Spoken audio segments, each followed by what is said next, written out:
Intan surullah yansurkum wa yutsabbit aqdamakum. Kalau kita bantu Allah, Allah akan bantu kita. Bukan berarti Allah minta bantuan kita, enggak. Kita balik analoginya.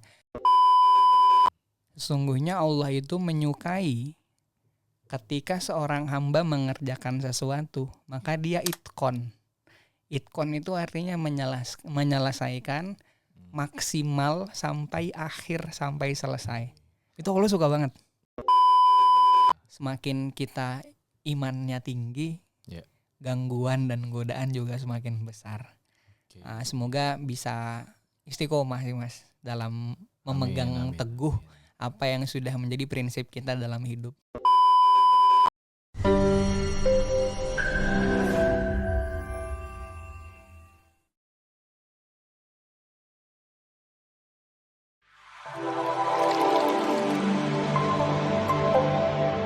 Oke teman-teman, kembali lagi bersama kami ya di Jamaah Salahuddin Podcast. Di sini kita akan melanjutkan dari podcast sebelumnya tentang ya tips and trick dalam menyimbangkan antara hal ukhrawi dengan duniawi. Dan di sini kalau yang kemarin kita bersambung di bagian bagaimana sih cara memanajemen waktu dengan baik. Nah mungkin langsung aja dari masyarakat sendiri yang itu aktif di bidang dakwah juga, di bidang akademik juga, di bidang non akademik juga, bahkan mendapatkan beberapa prestasi. Dari masyarakat sendiri, bagaimana sih Mas tips and trick biar waktu kita itu selama 24 jam itu bisa tertata dengan baik, Mas? Oke. Ini pertanyaan yang menurutku menarik sekali untuk dibahas. Bagaimana time management kita untuk menyeimbangkan hal-hal yang mungkin kita hadapi sebagai mahasiswa ya.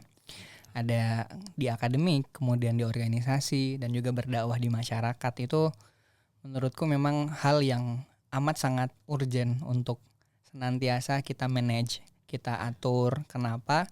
Karena banyak juga nanti isu-isu yang mungkin kita tahu ada isu mental health, ya kan, mahasiswa yang burn out atau bagaimana. Ini penting sekali teman-teman sekalian untuk bagaimana kita membagi waktu dari apa yang kita miliki.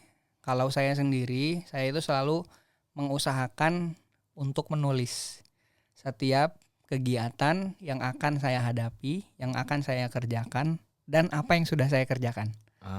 Jadi contoh saya dalam berdakwah, di Godean itu ada dalam satu pekan mungkin 4-5 tempat di hari-hari yang berbeda gitu. Kenapa saya selalu catat, selalu saya tulis? Karena itu akan memiliki poin penting tentang bagaimana kita menyiapkan. Contoh, saya diundang tanggal ini ke podcast di Jamaah Salahuddin.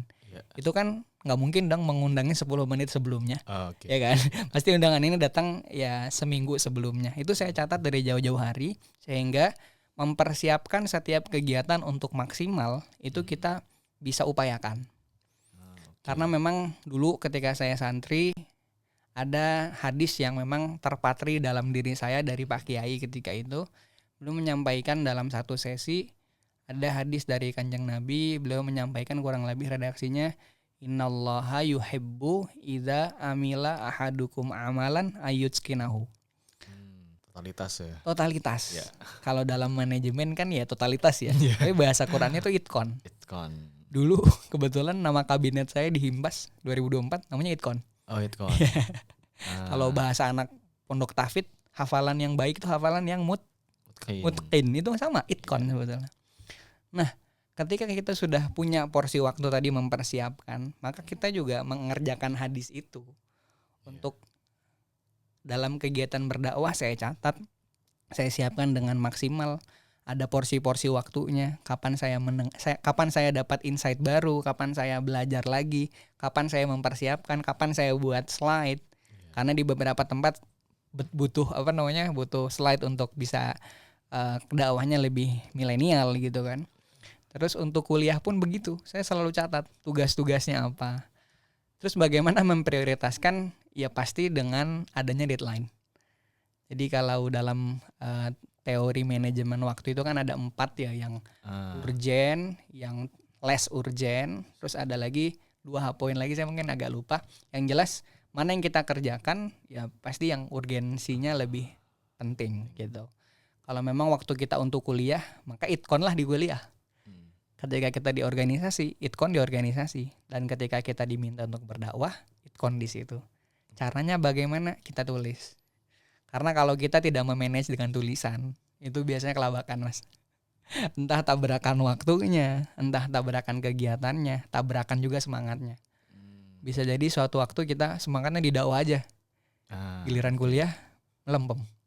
Nah, ini kan kita nggak mau di situ dong. Pastinya kita ingin setiap kerjaan ini tadi kosakata baru itkon. Karena Allah suka banget manusia yang mengerjakan amalan itu sampai akhir. Totalitas.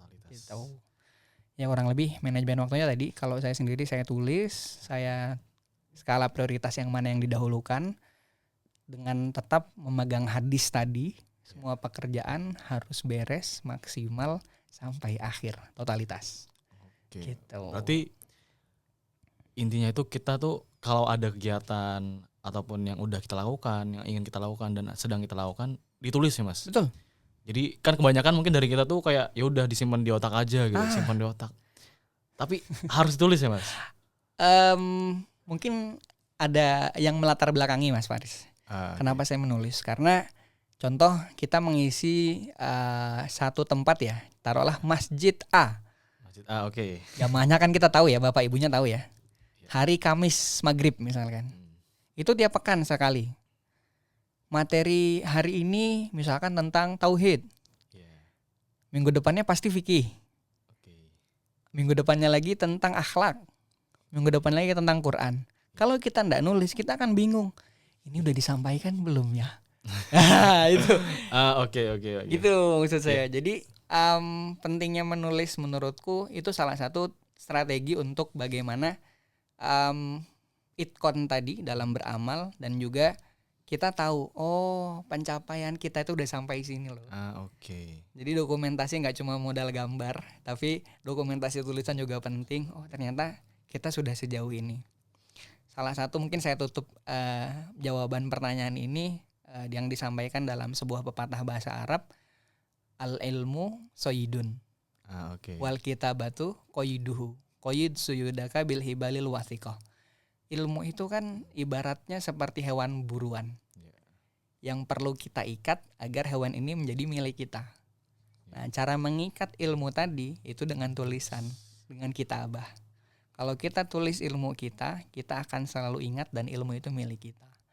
Someday kita kan pasti lupa. Manusia kan insan itu nasia itu lupa sebetulnya. Tempatnya salah dan lupa.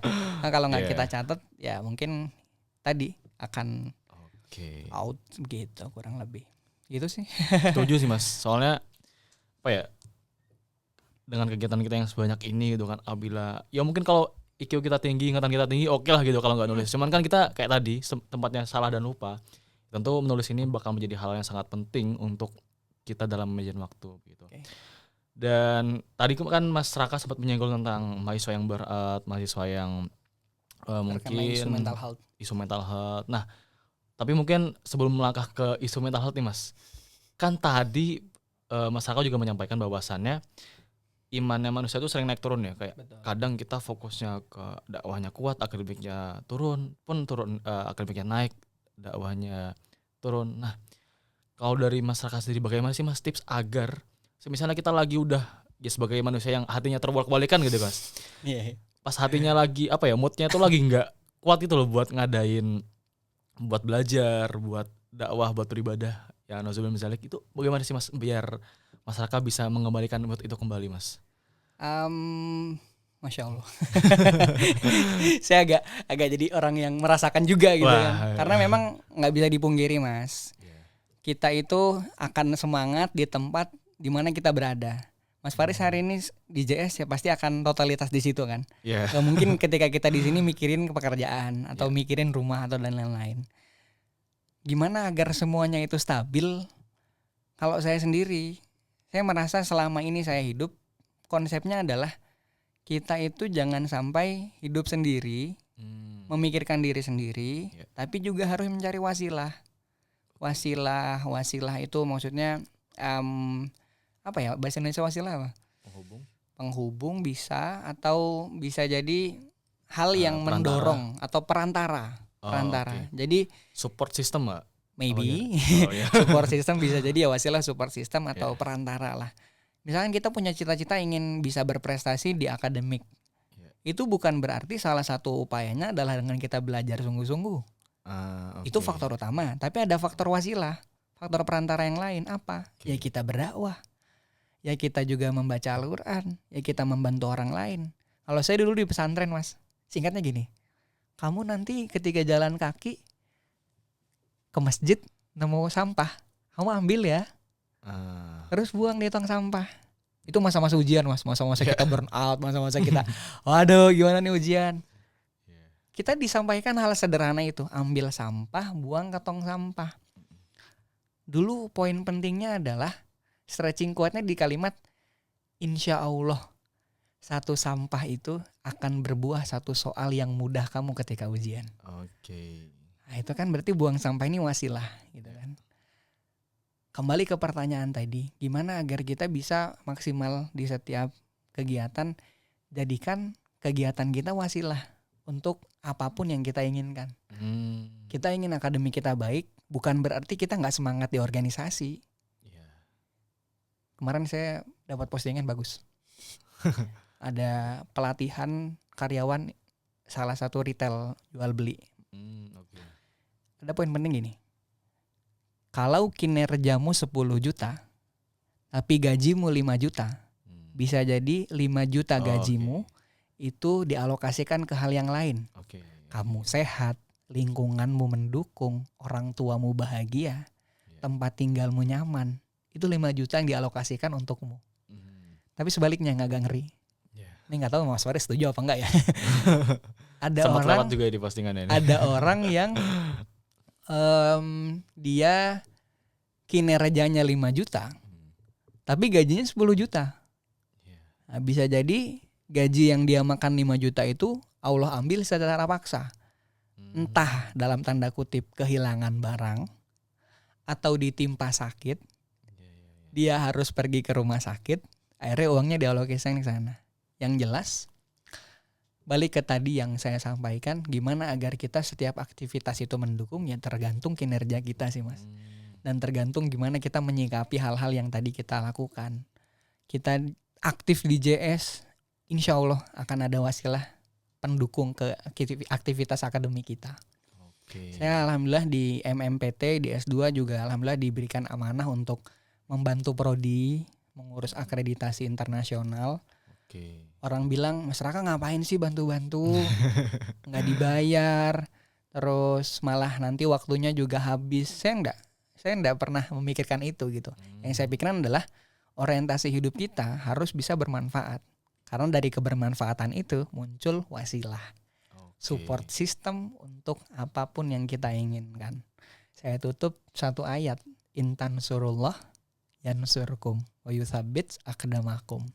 Kalau kita bantu Allah, Allah akan bantu kita. Bukan berarti Allah minta bantuan kita, enggak. Kita balik analoginya. Kalau kita membantu agama Islam dalam artian jadi orang bermanfaat, jadi manusia yang paripurna, bisa membantu orang lain, maka di situ Allah akan bantu hajat-hajat kita akan cepat terkabul. Dan itu mungkin jadi spiritual experience untuk diri saya sendiri. Dengan kita bermanfaat, di situ juga Allah turunkan rahmat gitu. Wah, sangat-sangat mantap, menarik ini Mas.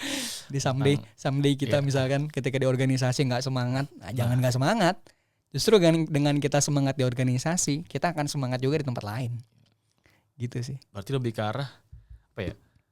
Kadang mindset kita tuh diubah gitu ya Mas. Jangan sampai aku ngelakuin hal ini ya buat ini doang, tapi bagaimana caranya hal ini tuh juga bermanfaat bagi hal lain juga. Jadi wasilah buat hal lain juga. Oke, berarti masuk lagi ke arah mindset ya Mas. Betul. Cuma tergantung mindset. Oke. Nah, kemudian lanjut ke mental tadi Mas. Nah, menurut Mas Raka sendiri nih, kalau dari sudut pandang agama dan sudut pandang akademis mungkin kalau Mas Raka bisa menambahkan beberapa hal, bagaimana sih Mas cara kita menanggapi kesehatan mental yang sekarang yang sangat banyak terjadi di sekitar kita, orang-orang yang burn out, kesehatan mental sampai nauzubillah min dzalik bunuh diri gitu Mas. Itu bagaimana dari pandangan masyarakat sendiri? Simpelnya sih Mas, simpelnya gini, orang-orang yang putus harapan, overthinking dengan masa depan, dan dia merasa dia tidak bisa meraih itu, akhirnya memilih jalan pintas untuk mungkin tadi ada bunuh diri dan lain sebagainya. Itu karena ada satu hal dalam diri dia yang tidak terisi seharusnya. Kalau manusia kan dibagi oleh para psikologi barat lampau itu ke dalam 2 konsep. Ada nafsiyah, ada jismiyah. Ada dimensi fisik dan dimensi emosional gitu. Emosional dan juga fisik. Ini yang dibagi oleh psikolog barat. Sigmund Freud dan lain sebagainya lah. Saya udah agak lupa ya membahas tokoh-tokohnya itu. Nah, kalau dalam Islam, psikolog-psikolog Islam, pembagian manusia itu nggak cuma 2, tapi ada satu aspek yang nggak kalah penting, bahkan malah jadi core of the core-nya. Bukan cuma aspek emosional, bukan cuma aspek fisik, tapi ada juga aspek spiritual. Menurutku, teman-teman ataupun siapapun yang tadi terkena isu mental health, dia haus, dia kering hatinya dengan sentuhan-sentuhan spiritual. Karena orang yang bisa spiritual experience ataupun spiritual value dalam hidupnya dia itu tinggi, dia akan bisa berkiprah dan bermanfaat lebih dominan dibanding orang yang tidak punya. Karena tadi balik ke mindset, orientasi hidupnya tidak hanya untuk dunia, tapi untuk akhirat. Gitu. Jadi ya mungkin ada ruang-ruang yang mungkin perlu diisi. Maka saya tepuk tangan untuk JS. Karena JS itu mengisi ruang itu di mahasiswa khususnya. Alhamdulillah kan. Gitu sih Mas. Jadi semoga jadi insight baru untuk teman-teman sekalian bahwasanya dalam hidup kita sebagai muslim ada aspek spiritual yang perlu juga kita isi terus setiap hari. Nutrisi harian, ya baca Quran, ya sholat, ingat terus sama Allah gitu kan. Sehingga di situ mau bunuh diri kan mikir-mikir gitu. Atau ingin overthinking ya nggak mungkin gitu loh. Waduh luar biasa. Gitu sih kurang lebih. Tapi emang setuju sih Mas. Kalau aku lihat-lihat ya, jarang orang yang bunuh diri itu dia itu emang punya background agama yang sangat kuat tuh jarang sekali Mas. Kayak mungkin si A ini sangat-sangat aktif dakwah, sangat-sangat rajin beribadah dan sebagainya. Nah itu jarang sekali untuk melihat kasus. Tapi bukan berarti aku bilang orang-orang yang bunuh diri itu tidak rajin ibadah ya, bukan berarti. Tapi kebanyakan ya seperti itu juga gitu Mas. Jadi ada benar juga gitu bahwasannya dengan kita mengisi hati kita, mengisi jiwa spiritualitas kita itu bisa membuat apa ya itu mikir 2 kali gitu. Betul. Aku kayak gini kira-kira Tuhan senang gak ya? Aku kayak gini kira-kira gimana ya? Nah itu menurutku penting banget sih untuk menangani mental health terutama dalam sudut pandang Islam sendiri ya Mas. Betul. Gitu. Penting sekali menurutku. Penting sekali. Karena hidup tanpa pedoman itu ibarat kata di perempatan tidak ada rambu-rambu lalu lintas. Amburadul ya. Amburadul Mas. Amburadul. Orang itu pada egois, pengen duluan. Akhirnya yang terjadi kan macet. Orang urakan, klakson di mana-mana. Kecelakaan kemungkinan karena enggak punya rambu-rambu dalam hidup. Nah, rambu-rambu kita kan dalam Islam jelas. Al-Qur'an, hadis. Kalau kita pegang itu, insyaallah hidup kita punya rambu-rambu.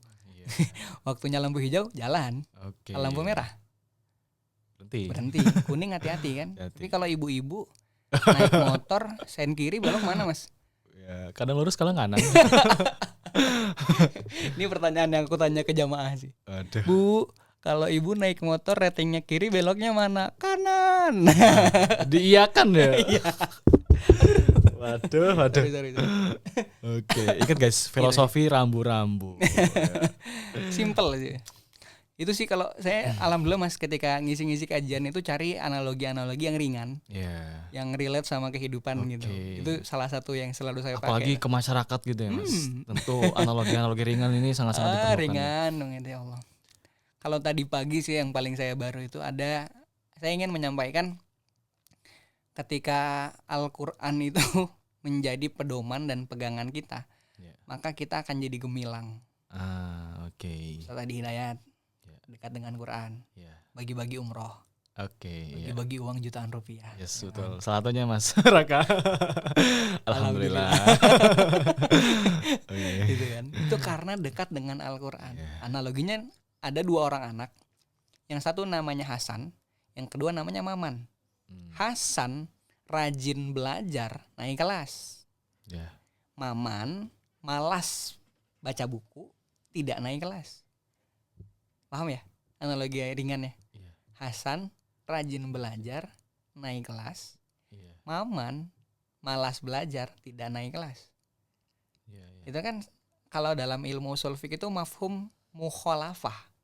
Jadi suatu pemahaman yang analoginya itu bertolak belakang. Nah, tadi Ustaz Adi Hidayat ataupun ulama-ulama di Indonesia baik dalam atau luar negeri, mereka dekat dengan Quran, hidupnya gemilang.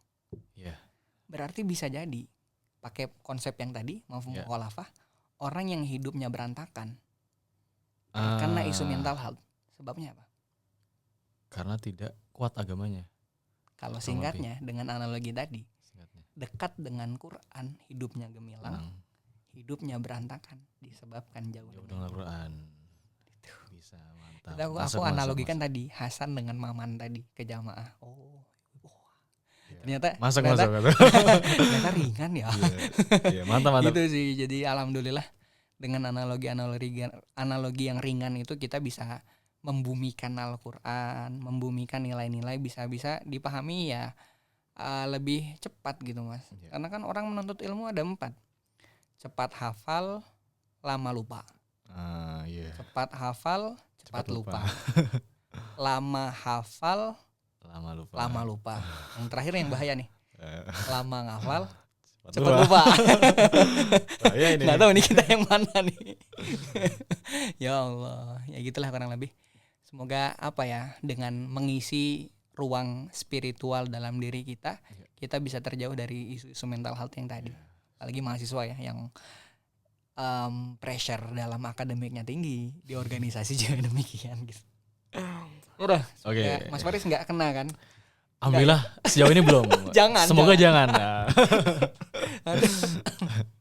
Oke Mas Raka, ini mungkin bisa menjadi pertanyaan terakhir kita, bisa jadi pertanyaan untuk kita. Mungkin apa sih Mas pesan Mas Raka buat kita sebagai mahasiswa, buat kita sebagai pejuang dakwah setelah mungkin mendengar podcast ini ataupun mungkin kedepannya dalam menjalani aktivitas sehari-hari, mungkin apa pesan dari Mas Raka sendiri? Baik, ini pesan untuk diri saya pribadi ya, dan teman-teman sekalian. Ada satu kalimat mungkin yang bisa menjawab bagaimana kita menjalani kehidupan, yaitu ittaqillah haitsu ma kunta. Ittaqillah haitsu ma kunta. Bertakwalah kepada Allah dimanapun kita berada. Ketika kita dalam perkuliahan, maka munculkanlah nilai-nilai takwa itu. Ketika kita berorganisasi, munculkanlah nilai-nilai takwa itu. Dan ketika kita pulang ke rumah, berkenalan dan juga bermuamalah dengan masyarakat, maka munculkan takwa itu. Mengapa demikian? Karena dalam kehidupan tadi sudah disampaikan Mas Faris, kita itu imannya naik turun. Betul sekali. Sebisa mungkin saya ingin sampaikan untuk diri saya pribadi Al-Fakir dan teman-teman sekalian, ittaqillah haitsu ma kunta. Maka pesannya adalah ittaqillah haitsu ma kunta. Semoga kita bisa bertakwa dimanapun dan bagaimanapun kita. Jangan sampai kita terkena isu mental health tadi, dan kita bisa berprestasi sebagai apapun dimanapun kita berada. Intinya dengan ittaqillah haitsu ma kunta juga menjadi khairun nas anfa'uhum linnas. Bermanfaat jadi orang baik, sehingga apapun yang kita lakukan insya Allah akan balik sama kita. Dan ketika kita menerima hal itu akan jadi spiritual experience untuk kita bisa terus bertakwa dan meningkatkan apa-apa yang selalu kita upayakan menjadi lebih baik. Insya Allah semoga bisa membantu. Allahu a'lam bishawab. Ittaqillah haitsu ma kunta. Oke, itu kata-kata yang sangat-sangat wajib ya kita tanamkan di hati kita. agar kita selalu meningkatkan ketakwaannya. Ya mungkin dengan berakhirnya tadi jawaban ini dan juga pertanyaan ini juga berakhir juga podcast dari kita Jamaah Salahuddin Podcast. Tetap nantikan beberapa episode-episode yang akan datang ke depannya, dan segala hal baik, ilmu-ilmu mahal, daging-daging yang ada di dalam podcast ini bisa diimplementasikan, bisa diamalkan, dan bisa dipraktikasikan juga. Dan tentunya hal-hal ini juga belum tentu teman-teman dapatkan di dalam ruang kelas ataupun di hal-hal lain. Jadi apapun ilmu-ilmu yang didapatkan pada podcast kali ini bisa teman-teman sebarkan juga gitu. Baikkan kepada teman-teman yang lain, kayak tadi khairun nas anfa'un linnas. Sebaiknya manusia adalah yang bermanfaat bagi manusia sekitarnya. Kalau ndak bisa menjadi orang sebagai pioneer atau pioneer itu apa ya? Pencetus atau perintis. Boleh jadi jembatan. Jadi jembatan. Mas Faris kenal Ustadz Lukmanul Hakim? Kenal. Tahu ya? Tahu. Kapal Munzalan, gerakan infak beras. Ya. Itu saya amat sangat mengutip perkataan beliau itu tentang ini, jembatan amal soleh. Jas. Ingat jas. Jembatan amal soleh, oke. Ini ya Allah, jembatan amal soleh itu ternyata besar ilmunya, Mas. Beliau kan menghubungkan orang kaya dengan orang yang butuh. Sehingga ketemu sinergi tuh. Yeah. Yang kaya bingung buang uang, yang mohon maaf kekurangan bingung mendapatkan harta gitu kan. Nah, beliau jadi jembatan menghubungkan dua hal itu. Saya harap semoga teman-teman JS juga bisa selalu jadi jembatan amal soleh. Karena dengan menunjukkan kebaikan kan kita dapat pahalanya juga ya. Man dalla ala khairin falahu mislu ajri fa'ilihi itu. Hadisnya. Ya itu sih mungkin pesan terakhir. Oke. Jas, jangan lupa jas. Jembatan amal soleh. Jadi selain kita menjadi perintis, menjadi aktor lah dalam kegiatan kita, dalam menyebarkan kebaikan, kita juga bisa menjadi jas jembatan amal soleh itu. Salah satunya share postingan ini. Nah, di share teman-teman yang nonton, habis ini langsung share, like seluas-luasnya, jangan malu karena ini isinya hal-hal baik semua tentunya. Insyaallah. Oke, mungkin cukup sekian dari saya pribadi, Faris Zakir Ramadan, dan dari Mas Raka juga selaku narasumber utama kita pada siang hari ini. Mungkin cukup sekian yang dapat kami sampaikan. Terima kasih banyak teman-teman semua atas perhatiannya. Tetap nantikan episode kita selanjutnya. Wassalamualaikum warahmatullahi wabarakatuh. Waalaikumsalam warahmatullahi wabarakatuh. Terima kasih. Oke, terima kasih banyak Mas Raka.